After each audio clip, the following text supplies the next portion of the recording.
अस्सलाम वालेकुम गाइस, कैसे हैं आप सभी लोग। उम्मीद करता हूँ बेहतर होंगे, अपने लाइफ स्टाइल को एंजॉय कर रहे होंगे, अपनी ईदी को भी एंजॉय कर रहे होंगे। आज हम ईद के बाद आपके साथ लेकर आए हैं एपिसोड 15।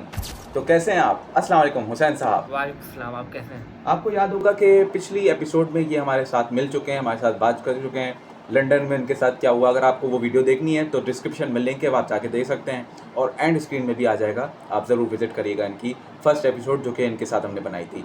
उसमें हादी भाई भी थे, टॉम भाई भी थे और थोड़ा सा जैरी भाई का भी चस्का आ रहा था। तो आज की एपिसोड 15 में हम आ चुके हैं। आपने पहले एपिसोड में भी देखा होगा कि हुसैन साहब से हमने बात की और उनके साथ क्या हो गया वाकया लंदन में, है ना भाई। कुछ ऐसा ही सीन था ना। तो बताओ कि कैसे हो आप, ठीक ठाक हो? फाइन। क्या फाइन हूँ, आप सुनाएं। You are fine. सो कोई स्टोरी लेके आए हो आज के टाइम पे? आज है स्टोरी। आज है? कहाँ रखी हुई है? बस है दिमाग में। दिमाग में है? दिल में भी होगी? नहीं, दिमाग में। दिमाग में है। चलो सुनाओ फिर, क्या सुनाना चाहते हो? सुनाओ शुरू से। तो शुरू से ही सुनाओगे क्या, मिडिल इंटरवल से सुनाओगे? तो शुरू करते हैं एक बहुत ही हॉरर स्टोरी। सबसे पहले बात थी आज से 1-2 साल पहले की। पाकिस्तान में जो थी लाइटें बहुत जाती थी, सही है। लाइट जाती थी तो कितने साल पहले की बात है ये? 1-2 साल पहले। 1-2 साल पहले कहाँ से पाकिस्तान में लाइट जाने लग गई? वैसे जाती थी लेकिन पहले बहुत जाती थी। अच्छा। तो जब अंधेरा बहुत हो जाता था, लाइट जब जाती थी, सही। तो फिर क्या होता था, लोगों को आवाज़ें आती थी भूतों की। जब लाइट जाती थी लोगों को भूतों की आवाज़ें आती थी। हैं? हाँ, पहली दफ़ा सुन रहा हूँ मैं। क्योंकि वो इलाका जो था ना, ऐसा जिस इलाके के बारे में बात करने जा रहा हूँ वो था कराची का एक इलाका। कोई गुम नाम सा ऐसा इलाका था और वहाँ पे आवाज़ें आती थी लोगों की। अच्छा। तो फिर लोगों ने बोला ये आवाज़ें क्यों आ रही हैं आजकल, ये भूतों की आवाज़ें। फिर लोगों ने बोला कि यहाँ पे कब्रिस्तान भी है एक, सही है, कब्रिस्तान। तो कब्रिस्तान में जाके लोगों ने देखा यहाँ पे कुछ गलत हो रहा है, यानी कुछ आत्मा वात्मा होंगी यहाँ पे। तो फिर उन्होंने सोचा कि कब्रिस्तान में कुछ हम रिसर्च करते हैं, किसी को बुलाते हैं और बोलते हैं यहाँ पे कोई कर दे दम वम कि हमें परेशान ना करें। तो फिर वो जाते हैं कब्रिस्तान, वहाँ पे जाते हैं, उनको बोलते हैं कि भाई हमें माफ़ कर दें, हमारी आपसे कोई परेशानी नहीं है, आप हमें ना तंग करें। तो फिर ऐसा हो जाता है। 1 हफ्ते बाद लोगों के घरों में यानी अजीब अजीब चीज़ें होने लग गई, अजीब अजीब घटना घटने लगी। यानी किसी के किचन में जो थी प्लेटें गिर जाती थी, किसी के चम्मच रखे होते थे टेबल पे वो नीचे गिर जाते थे, टूट जाते थे। किसी का गिलास रखा होता था वो टूट जाता था खुद ब खुद। किसी का अगर कोई चूल्हा टीवी रखा हुआ है किसी का, तो खुद ब खुद ऑन ऑफ हो जाता था। अच्छा, ये खुद ब खुद होता था? हाँ, खुद ब खुद ऑटोमेटिक। तो लोग परेशान हो गए, ये हो क्या रहा है, ये किसी का खुद ब खुद तो हो नहीं सकता है, कोई है इसके पीछे। तो लोगों ने पूछा कि हमें इसका इलाज हमें खुद ही फैसला करना होगा, क्योंकि कोई उनके साथ था नहीं, वो इलाका भी ऐसा था। तो उन्होंने सोचा कि हम सब मिलके इसका हल ढूंढेंगे। तो उन्होंने क्या किया, अगले दिन उन्होंने खुद सोचा, कैमरे लगा दिए हर जगह, हर कमरे में उन्होंने कैमरे लगा दिए। सारे मोहल्ले के लोग थे, उन्होंने कैमरे लगा दिए। उन्होंने फिर कैमरे के अंदर देखा कि रात को कोई ऐसी चीज़ आ रही है, हवा से आती है, हवा से। खिड़की खुली होती थी, वो खिड़की से आती थी हवा से चीज़, और हवा इतनी तेज़ आती थी, वो ऐसे साइक्लोन नहीं होता जैसे साइक्लोन, उस जैसी आती थी, और वो उसको धक्का देती थी और वो चीज़ नीचे गिर जाती थी, टूट जाती थी। लोग बोलते थे ये कोई भी चीज़ है ये खिड़की से ही आती है और खिड़की से ही जाती है, तो हम अपनी खिड़की बंद रखें तो ये कोई चीज़ हमारा बिगाड़ नहीं सकती। तो अगले दिन उन्होंने खिड़की बंद करना शुरू कर दी। तो कुछ दिन तो सही रहा, फिर जिन्नात भी थोड़े चल्लाक होते हैं। तो उन्होंने बोला कि आप खिड़की से ही हुआ है, हमारे पास और भी तो तरीके। फिर वो आने लगे दूसरी जगहों से, ज़मीन के अंदर से आने लगे, यानी ज़मीन खोद कर वैसे आ जाते थे। उनकी तो वो होते थे आत्माएं, तो वो कहीं से भी आ सकते थे। तो वो ऐसे करके आने लगे। फिर लोग और परेशान हो गए, अरे यार हम इतने फुर्सत से इनको हमने जान छुड़ाई थी, अभी दोबारा आने लग गए। तो उन्होंने क्या किया, उन्होंने बोला अब हमें ये जो काम है ना, कोई अकेला काम नहीं कर सकते, हमें मिल के काम करना पड़ेगा। कोई अकेला काम कर, देखे एक लकड़ी होती है, कोई अकेली लकड़ी को आप तोड़ो आराम से टूट जाएगी, अगर कोई बड़ी लकड़ी हो उसको तोड़ो नहीं तोड़ मुश्किल से तोड़ पाएंगे। तो उन्होंने बोला कि हमें कुछ इसका हल ढूंढना पड़ेगा। उन्होंने क्या हल ढूंढा कि उन्होंने एक मैजिक गेम खेला। एक मैजिक गेम होता है वो खेलते हैं, उसमें हम कहते हैं Charlie Charlie you are here you are no. तो फिर होता है कि यस। अभी एक बॉलीवुड में मूवी भी आई थी कप कपी के नाम से, तो उसमें भी यही होता है। हाँ, उसमें गेम खिलाते हैं और आत्माओं से बातें करते हैं, ये रियल भी होता है कभी कभार, एंटिटीज जो होती है, लेकिन इसके आत्मा कुछ डिसएडवांटेजेस भी हैं, सही। इसका कुछ उलट भी हो जाता है, समझा, कि आत्मा आपके पीछे ही लग जाती है। तो फिर उन्होंने वो गेम खेला, उन्होंने उनसे बातें करी, उन्होंने बोला भाई हमें परेशान नहीं करें, हमें परेशान नहीं करें, हम अच्छे आदमी हैं और हम आपको कोई नुकसान नहीं पहुँचाएंगे, आप हमें जाने दें, हम आपको जाने देंगे। तो उनकी बात चलती रही, अचानक से जो बात कर रहे थे ना, अचानक से सबकी लाइट जो थी ना चली गई, पूरा मोहल्ला अंधेरे में हो गया, पूरा मोहल्ला अंधेरे में हो गया।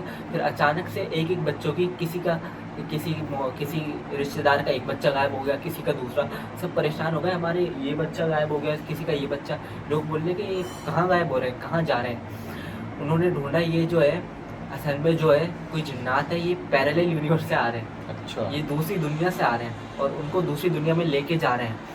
और लोग बोल रहे हैं सारे लोग जैसे जा कि रहे हैं, स्ट्रेंजर थिंग्स में हुआ था, पैरेलल यूनिवर्स में जा रहे थे वो ये सारे जो बच्चे थे ना, इनको लेके जाके उनको अपनी दूसरी दुनिया में लेके जा रहे थे और उनसे दूसरे से काम करवा रहे थे, उनको नौकर बना दिया था, यानी दूसरी दुनिया में लेके, अर्थ में यानी इस दुनिया में छोड़कर दूसरी दुनिया में लेके जा रहे थे, उनकी कोई मशीन होंगी। तो उन्होंने उनसे माफ़ी मांगी, फिर उन्होंने जो था मोहल्ले के सारे लोग इकट्ठा हुए, उन्होंने बोला कि हमें भी कोई ऐसी चीज़ निकालनी होगी कि हम उस दुनिया में जाएं और उन बच्चों को बचा के वापस लेके आए इस दुनिया में। तो फिर उन्होंने एक उनका यानी एक वो था, यानी अच्छा जिन्नात था उनका, उनके साथ एक था, उन्होंने उनसे बात करी, क्योंकि जिन्नातों को तो सारे इल्म होते हैं, उनको पता होता है। तो उन्होंने बोला कि तुम वहाँ जाओगे और इन बच्चों को, उन्होंने तस्वीर दिखा दी थी कि ये बच्चे हैं, तो तुम उनको पकड़ के लेके आओगे। तो ये बात हो गई थी, सही है। तो फिर वो जिन्नात गया दूसरी दुनिया में, फिर वो वापस आ गया, उसने कुछ भी नहीं किया, उसके खून वून निकल रहा है, लोग जो एक बंदा था उसको खाली देख सकता था, खाली वही देख सकता था पूरे मोहल्ले में। तो उसने बताया कि वो दुनिया इतनी ख़राब थी, हम जो इस दुनिया में रहते हैं वो दुनिया थी नहीं, वो बिल्कुल ही अलग लेवल की दुनिया थी।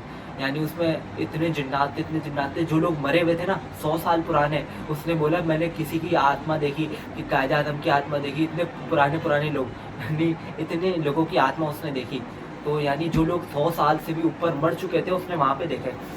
तो फिर उसने बोला कि तुम्हारे बच्चे जो थे वो भी वहीं पे थे, लेकिन वो मरे नहीं थे, उनको लेके गए थे जिन्नात। तो उसने फिर क्या किया, उन्होंने प्लानिंग बनाई जिन्नात के साथ। उन्होंने बोला कि तुम वहाँ पे जाओगे और उनको लेके आओगे वापस, कि तुम्हारा वादा है, तुम्हें लेके आना है और उसका तुम्हें बड़ा सा इनाम मिलेगा, पैसे मिलेंगे या कोई उनकी चीज़ होती है वो उनको मिलेगी, कि तुम्हें लेके आना है और फिर तुम्हें ये चीज़ें मिलेंगी। तो फिर वो जिन्नात जाता है, वो असल में वो प्लानिंग बनाता है कि असल में उन्होंने उन बच्चों को एक कैद खाने में बंद किया हुआ होता है, सही है, सही है। उसमें बड़ी सिक्योरिटी लगाई हुई होती है, उनको पता होता है कि इसमें कोई वो होगा बंदा, उनको बचा के लेके चले जाएगा भाग जाएगा। उन्होंने बड़ी सिक्योरिटी लगाई हुई, कैमरे लगाए हुए, माइक्स लगाए हुए, ताकि अगर कोई बोले तो आवाज़ आ जाए। बहुत ही सीक्रेट जगह पर उनको बच्चों को रखा हुआ था, और वो थी एक बंकर वाली जगह। तो फिर वो जिन्नात जाता है, वो उसको पता लग जाता है बंकर है, फिर बंकर में जा रहा होता है, असल में एक कैमरा उसको देख लेता है, डिटेक्ट कर लेता है उसको कि ये हमारी दुनिया का नहीं है, ये दूसरी सेंस कर लेता है, हाँ, सेंसर ये दूसरी दुनिया का है। तो सही है। उसमें अलार्म बजने लग जाता है, सारे पूरे वो जो होता है ना, क्या कहते हैं, पूरी जो जगह होती है वहाँ पे अलार्म बजने लग जाता है। सब लोग वो वहाँ के जो लोग होते हैं बोलते हैं अरे यहाँ पे कोई नया चीज़ आया है, यहाँ पे कोई गलत चीज़ हो रही है। फ़ौरन से हर चीज़ों पे ताले लगा देते हैं, वो साइलेंट ऑन कर देते हैं, और कोई भी वहाँ से बाहर नहीं निकल सकता है बिना कोड डाले। कोड खाली उनके लोगों को ही पता होता है। तो फिर वो जाता है, जल्दी से बच्चों को देख लेता है, बच्चों को उनको जगह पता लग जाती है कि ये बच्चे, तो फिर वो वहाँ पे जाता है, बच्चों को बचा लेता है। फिर असल में फिर जब वो भाग रहे होते हैं ना, जैसे ही भाग रहे होते हैं, उनके पास एक टाइमर होता है 2 मिनट का। 2 मिनट के अंदर अंदर उन्होंने 4 दरवाज़ों को पार करना होता है। 2 तो वो कर लेते हैं, 2 उनके जो होते हैं उनके पास बहुत कम समय रहता है, सही है। तो वो जा रहे होते हैं, अचानक से एक पजल खुल जाता है, सही है, पजल खुल जाता है। उसमें कहता है कि आपको एक चाबी दी जाएगी, पोर्टल खुल जाता है एक तरह से। पोर्टल, आपको चाबी दी जाएगी। इन 4 दरवाज़ों में से किसी एक की चाबी है। अगर आपने किसी एक दरवाजे में गलत लगाई तो आप यहीं पे फंस जाएंगे, दूसरी दुनिया में नहीं जा पाएंगे, अपनी दुनिया में नहीं जा पाएंगे। तो वो जिन्नात सही तरीके से अपना दिमाग यूज़ करके सारे हिंट को देख कर वो सही कर लेता है, उसको सॉल्व कर देता है और अपनी दुनिया में चले आता है। फिर वो बताता है कि सब लोगों को बताता है, जब वो बच्चों को बचा के ले आ जाता है अपनी दुनिया में, कहता है कि वो जो दुनिया थी वो ऐसी दुनिया नहीं थी, वहाँ पे मरे भरे लोग थे और उनको कैद किया जाता था। जो लोग जिनका लापता हो जाते थे, जैसे कुछ एरोप्लेन होते थे हवा में गायब हो जाते थे, वो बताते थे मैंने उनके लोगों को देखा है, वो एरोप्लेन भी देखा है पूरा, उनका एयरपोर्ट अलग था, उनकी हर चीज़ अलग, जो चीज़ गायब हो जाती थी ना दुनिया से वो वहाँ पे जाकर मिली थी। कुछ ट्रेनें थी यहाँ पे रेलवे पे स्टेशन पे जाती थी, वो गायब हो जाती थी, तो उसको उधर मिली थी, और वो लोग अभी तक फंसे हुए हैं वहाँ पे, वो सोच रहे हैं कि हम अपनी दुनिया में कैसे वापस जाएंगे। तो ये थी मेरी आज की स्टोरी। तो गाइस ये थी हुसैन आलम साहब की आज की स्टोरी। उम्मीद है आपको ये वाली स्टोरी पसंद आई होगी। ये थोड़ा सा इस टाइप की थी जैसे कि स्ट्रेंजर थिंग्स मूवी आपने, वो वेब सीरीज़ आपने देखी हो नेटफ्लिक्स पे, उस टाइप जैसी थी, पोर्टल खुल जाता है और तो ऐसी टाइप की स्टोरी थी। बहुत मज़ा आया, आपको भी मज़ा आया होगा। उम्मीद करता हूँ ये वीडियो पे आपने अच्छा रिस्पॉन्स देना होगा। हमें लाइक्स टारगेट लगते हैं 20 लाइक्स का, और इस पर कमेंट्स भी अच्छे अच्छे आने चाहिए। तो मिलते हैं अगली एपिसोड के साथ, टॉम भाई के साथ या फिर चेरी भाई के साथ, और हुसैन साहब के साथ भी ज़रूर मिलेंगे।